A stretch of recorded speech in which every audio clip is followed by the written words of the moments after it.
তো এতদিন দিদি ছিল, তোমরা দেখেছো, দিদি, জামাইবাবু, ওরা সবাই এসেছিল। ওদেরও শরীর ভালো না, ওরা ডাক্তার দেখাতে এসেছিল, তার সাথে বাবাকেও দেখতে এসেছিল। যতই হোক দিদিকে আর মন মানে, দিদি খুব কান্নাকাটি করছিল। তোমরা কালকে অনেকেই আমাকে অনেকই কি মানে সবাই এত বুঝিয়েছো, এত সান্ত্বনা দিয়েছো যাতে মনটাকে শক্ত করি। অবশ্যই শক্ত আছি, তার মধ্যেও তো যাই হোক। তো দিদি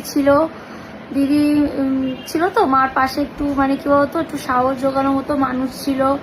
মাও তো হসপিটালে যাওয়া আসা করে, আমার মার না হাই প্রেশার, তো মা হলো গিয়ে হসপিটালে যাচ্ছে আসছে, এদিকে রান্না বান্নাও আছে, ওইদিকে মাম্মাম ছোট। মাকে বোঝানোর মতো দিদি ওখানে ছিল, বেশ সাপোর্ট করছিল, কিন্তু এখন আবার একা কান্নাকাটি করছে। দিদি বললো তুই একটু যাস, আমি কখন যাব ঠিক নেই। এবার মামা রয়েছে, মামা আছে, একটু তাও মনে সাহস পাবে, কেউ তো বোঝানোর মতো আছে। আর বৌদি তো আছে, বৌদি কত কি বলবে বলো। কি যে বলবো, কি মানে আমার মাথায় কাজ করে না, জানো তো।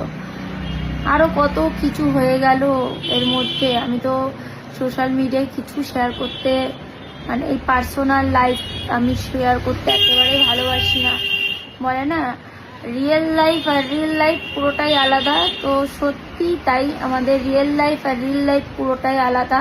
সব কিছু বলতে গেলে ভাবতে হয়, শেয়ার করতে গেলে তো আমরা সব কিছু শেয়ার করতে পারি না সবাই। যেটা শেয়ার করার মতো সেটুকানি শেয়ার করি, আর তোমাদের ভালোবাসায় কিছু কথা আমাদের বলতেই হয়।